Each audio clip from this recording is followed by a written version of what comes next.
The Oilers lose big again in New Jersey. What happened? What went wrong? And what is coming next for the Edmonton Oilers? We will talk about that and much more on today's episode of Locked On Oilers. You're Locked On Oilers, your daily podcast on the Edmonton Oilers.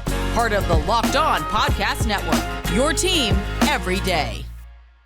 Hello and welcome back to the Locked On Oilers podcast. I'm your host and former Oilers game day producer, Brett Holden. As mentioned on today's episode, we're going to start off with that difficult loss against the New Jersey Devils, a 5-2 loss to them. We will talk about that in just a second. But also on today's episode, Jesse Puljujarvi, a lot of chatter around him. We're going to talk about Jesse Puljujarvi's game recently and if those rumors are true. Spoiler alert. Don't believe everything you see on Twitter.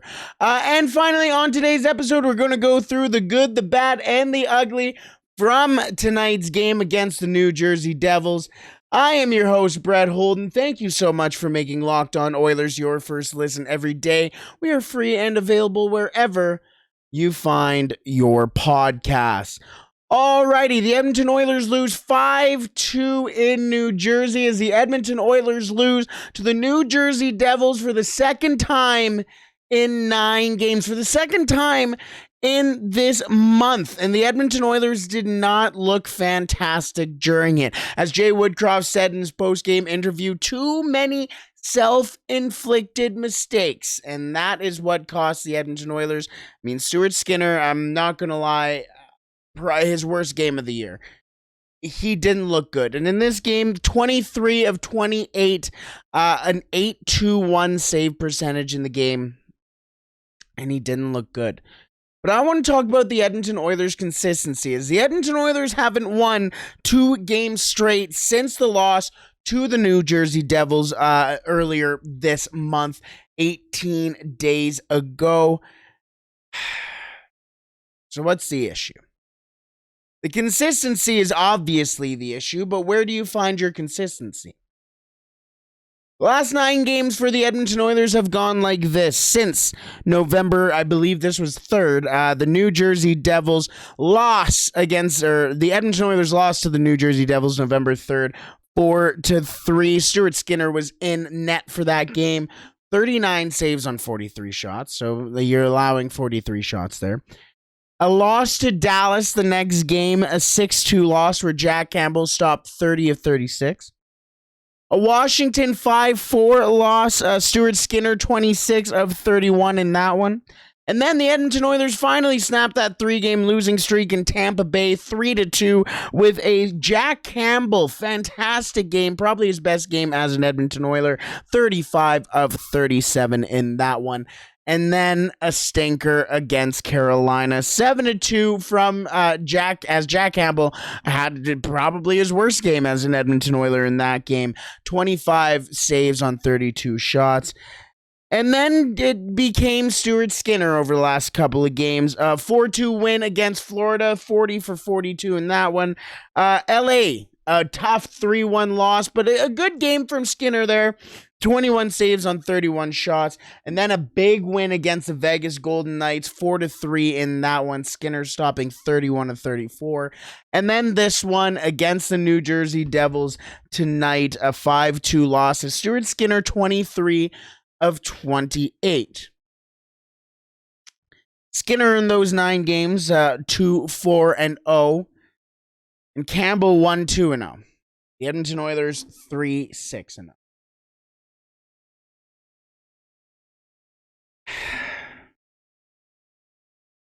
It's not the team that should be playing right now. The Edmonton Oilers' 10-9-0 record really does reflect how the Edmonton Oilers have been playing. And even in their wins, they haven't been any special. Against the Vegas Golden Knights, allowing 34 shots on goal. Against the Florida Panthers, allowing 42 shots on goal. Against the Tampa Bay Lightning, 37 shots on goal. The Edmonton Oilers went 11-7 against the Devils tonight, and nothing really massive or changed for them. They still weren't fantastic in their own end. They had a great first period. In fact, they had 12 shots in the first period and outshot the Devils 12-5. But what's the issue? Are the Edmonton Oilers just running into good teams? I don't think so. I mean, the Devils are a good team. The Vegas Golden Knights, top of the Pacific Division. LA Kings fighting for top. They're in second. Florida, a fantastic hockey team. Carolina, a Stanley Cup favorite right now, potentially. Tampa Bay, 2-time Stanley Cup winners in the last 3 years. Washington, a perennially very good hockey team. Dallas is on a roll right now. And New Jersey, 13 straight wins, including 2 against the Edmonton Oilers. So maybe you can make the argument that they have been playing against good teams. But if the Edmonton Oilers want to be this Stanley Cup champion, the team that everybody expects them to be, we're 19 games into the season, almost a quarter of the way through. Well, I think we are a quarter of the way through. And the Oilers are, I hate to use this millennial type verbiage, but the Edmonton Oilers are mid. It almost is sitting at a place where I can't give any sort of analysis on the team because it's the same thing every single night. The depth isn't scoring. The defense isn't showing up. Sometimes, I mean, Stuart Skinner has been great in 3 of the last 4 games. In the 4th game, he wasn't. And the Edmonton Oilers lost big 5-2. It's not the goaltending anymore. Defense is, well, the defense. I'll be honest, the third line has been the best thing for the Edmonton Oilers so far. They have had no traction on the first line, no traction from the second line. You know what? Warren Foegele had a really good game as well. What are we saying there? Why is Warren Foegele and the third line sometimes being the best players on the ice for the Oilers? Needs to be a full team effort, and it feels, I don't want to say a lost cause, but the Edmonton Oilers, man, they have to figure something out quick, because this could genuinely get pretty ugly.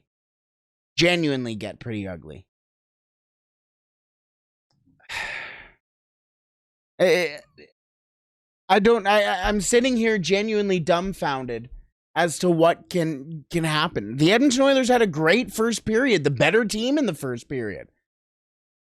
And then they got outplayed in the second and third, and you sit there going, you had that good period. Why can't you keep this going? Why are teams with a first line of Nico Hischier, Dawson Mercer, and Jack Hughes, who was written off as a first overall pick? In fact, 2 of those guys are first overall picks that people like to look at and go, maybe they shouldn't have been first round picks. And now they're running trains on the Edmonton Oilers. Twice. 4-3 loss in Edmonton after scoring 2 goals in 7 seconds, and 5-2 in New Jersey just tonight. The Edmonton Oilers look bad. The Edmonton Oilers don't look like a team who really should be getting all the praise that they did in the offseason. Yes, Kyler Yamamoto's out of the lineup. Yes, Evander Kane's out of the lineup. But if you're a good team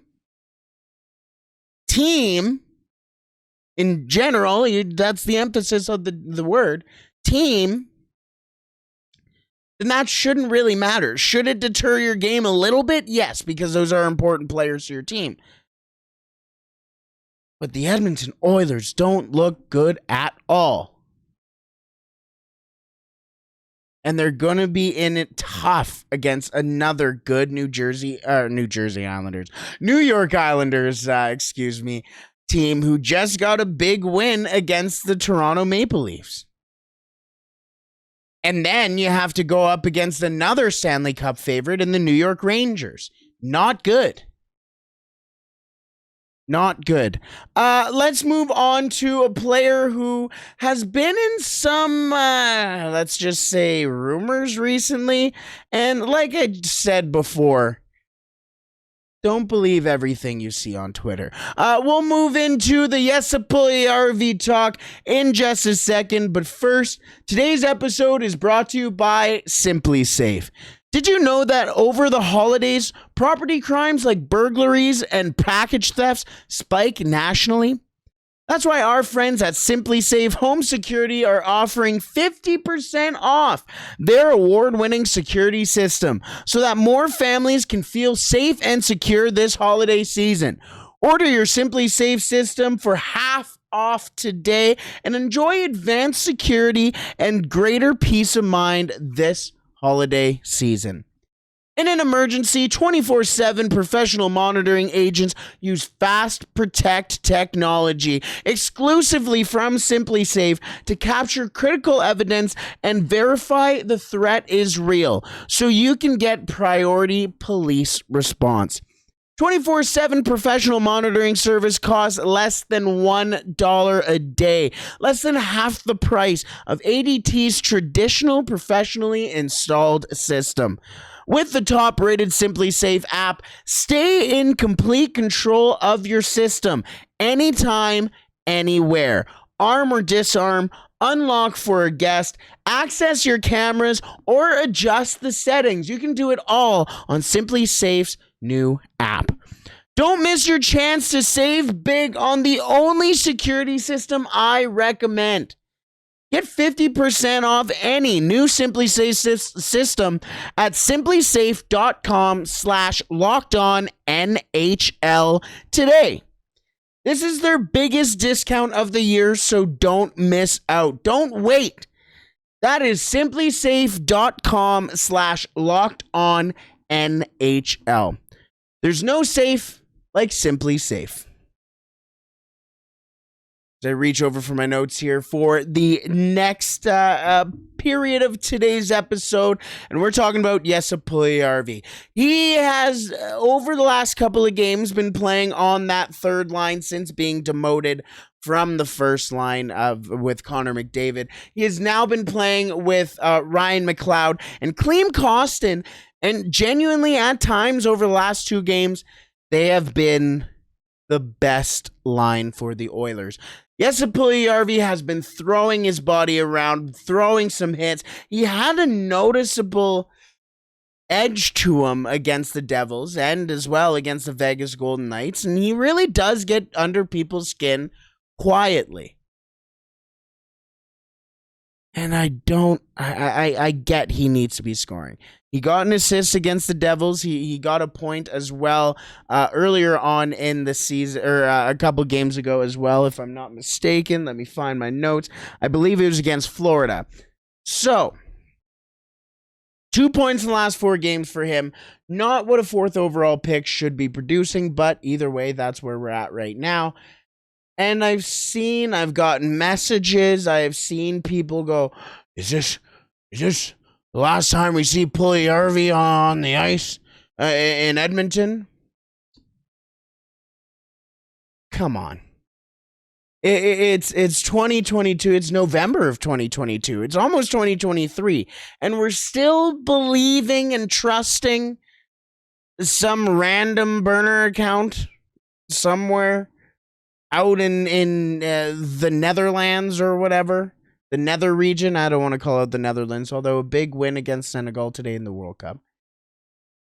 I just don't understand how we can still be so vulnerable and so willing to listen to some random Twitter page with a generic photo of a sexy person thrown on there, and they can tweet out about the Oilers per Garfield, and everybody go, oh, watch out, guys. Let's think this through here. The Edmonton Oilers move Jesse Puljujarvi. For who, first of all? Second of all, who's playing on the right wing? Tyler Yamamoto's out. Don't know how long he's going to be out. I mean, Dylan Holloway is a second away from getting sent down. Evander Kane is out until, what, Valentine's Day? St. Patrick's Day? April Fools? Who could you possibly think the Edmonton Oilers would be bringing in for Jesse Puljujarvi that would actually make the Edmonton Oilers a better team right now? Patrick Kane? Sure, let's pretend it's Patrick Kane. You trade a right winger, a winger in general, for another winger. So then your what? Wingers become Patrick Kane, Zach Hyman, Matthias Janmark, and Derek Ryan. Interesting. Good. Very good hockey team right there. Say they trade for Jonathan Toews, who's a center. Then what? You have a central line of McDavid, Draisaitl, Toews, and McLeod. But who's playing the wings? I mean, and who's the third one that the Edmonton Oilers... Oh, Tarasenko. Great ad for sure. Does he make the Edmonton Oilers better? Probably, but the Edmonton Oilers issue isn't scoring, as we can look at the past few games. 2 goals against the Devils, not fantastic. 4 goals against the Golden Knights. 1 goal against the Kings. They should have had more in that one.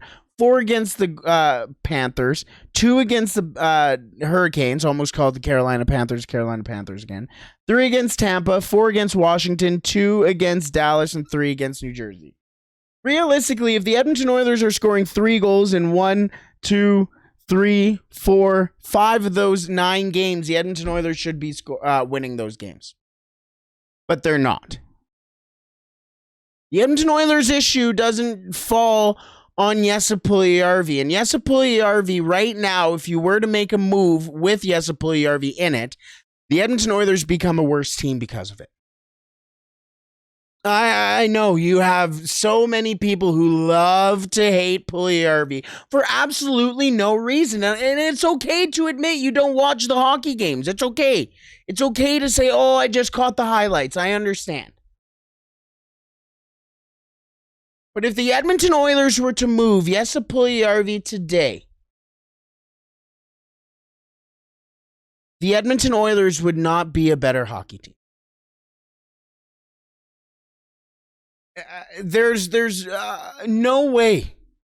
There's nobody that the Edmonton Oilers could acquire right now for just Jesse Puljujarvi, A, and B, just that player in return right now that would make the Edmonton Oilers a better team. It just makes zero sense. Holloway's getting sent down. Malone's coming up. I mean, who's going to be your savior coming back? Tyler Benson? Bourgault probably isn't going to be called up until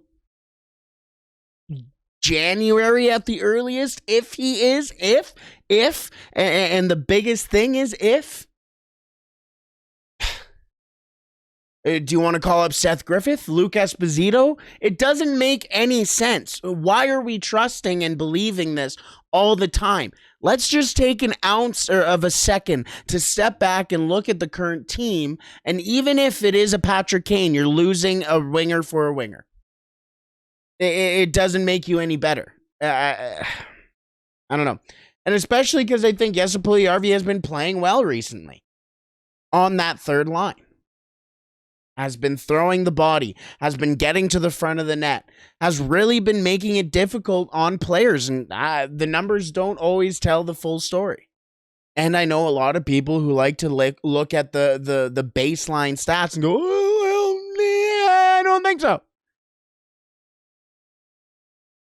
It's a sad state of affairs for oil country right now, but for people who really want Jesse Puljujarvi out. Do I think Jesse Puljujarvi will be traded at some point this season? Yes, I do. Just not right now. The Edmonton Oilers are down too many guys for them to be in any sort of position to trade Jesse Puljujarvi. Alrighty, let's move back into the New Jersey Devils game as we take a look at the good, the bad, and the ugly from the game against the Devils in just a second. But first, today's episode is brought to you by BetOnline. BetOnline.net is your number one source for sports betting info, stats, news, and analysis. Get the latest odds and trends for every professional and amateur league out there, from football to basketball and to soccer and even esports. They've got it all at BetOnline. Guys, the World Cup is underway. We have had some fantastic matches. How about Gareth Bale scoring his first World Cup goal against the States in an ugly, ugly tackle from behind from Walker Zimmerman? What a game that was there. And plus, Canada plays on Wednesday, their first game at the World Cup since 1986. Who's going to score Canada's first goal at the World Cup? That's what I'm excited for. And plus, if you love sports podcasts, which if you're here, you probably do, you can find those at BetOnline as well. Head to the website today or use your mobile device to learn more. BetOnline, where the game starts. Alrighty, let's get into the good, the bad, and the ugly from the game against the New Jersey Devils. And this one's going to be pretty quick because it's pretty straightforward on what happened in that one. The good from the game against the Devils, Connor McDavid and Leon Draisaitl, as the two really tried their darndest to try and generate any sort of offense against the New Jersey Devils. Both of them now have points in 8 straight away games from Rogers Place. A goal from Leon Draisaitl, an assist from Connor McDavid. Thanks, guys. Genuinely, I can't lie. Thank you, because nobody else is doing it right now.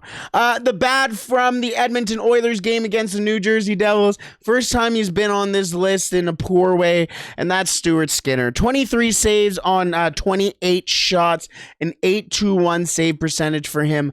I don't want to say he lost the Edmonton Oilers the game because I don't think that's fair to him, but a contributing factor in that situation. And yeah, I think it was his worst start of the season for him and one of his worst starts as an Edmonton Oiler in the NHL. So the bad for that one, Stuart Skinner, need to see better, but hey, you can write off a bad game here. It's a matter of how you bounce back. I assume as well, here's the thing, Jack Campbell hit in the face during the second period, did not return during the third period. The Edmonton Oilers actually had to have an emergency goaltender, He played at Wesley, and I can't remember his name, so quick shout out to him. If you do have his name, please comment down below on YouTube and let me know on social media at TheRealHolden40. But yeah, the Edmonton Oilers had to have an emergency goaltender in the third period, so we'll see even if Jack Campbell does get the crease against the Islanders. If he's healthy. If he's not, I wonder if we see Calvin Pickard get the call up pretty soon here. So again, the bad from the game against the New Jersey Devils, Stuart Skinner.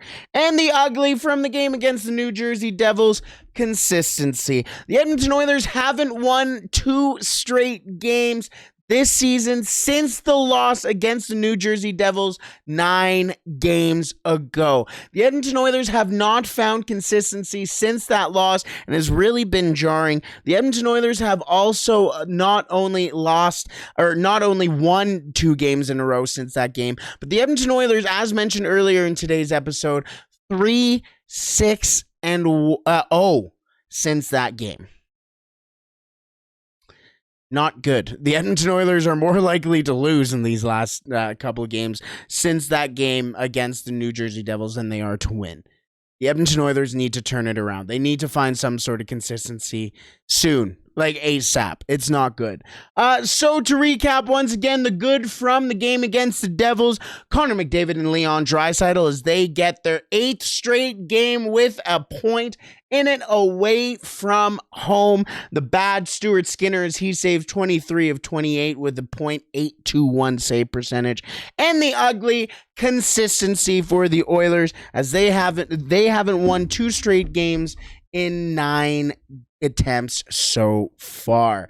Let's call it there, as the Edmonton Oilers are back in action on Wednesday against the New York Islanders on the island. That's going to be a fun one. Puck drop at 5:30 Mountain Time. Thank you so much for making Locked On Oilers your first listen. Now for your next listen, make sure you check out Locked On Sports Today. The biggest stories of the day, plus instant reactions, big game recaps, and the take of the day. Available on the Odyssey app, YouTube, and wherever you find your podcast. Alrighty, let's wrap it up there. As mentioned, the Oilers are back in action on Wednesday at 5:30 on the island against the Islanders. We will see who gets the start as we await to hear Jack Campbell's really status after taking the puck to the face. I assumed it was going to be a scheduled start for Campbell after this game, but we shall see going into Wednesday. We shall see it tomorrow again. Enjoy the World Cup, everybody. I know this is a hockey podcast, but this is a time of day or time of the year where we can come together loving sports. And finally, for the first time since 1986, Canada's in the World Cup. I love it. Have a wonderful day, everybody. And hopefully at the end of the game on Wednesday, we can all play La Bamba, baby.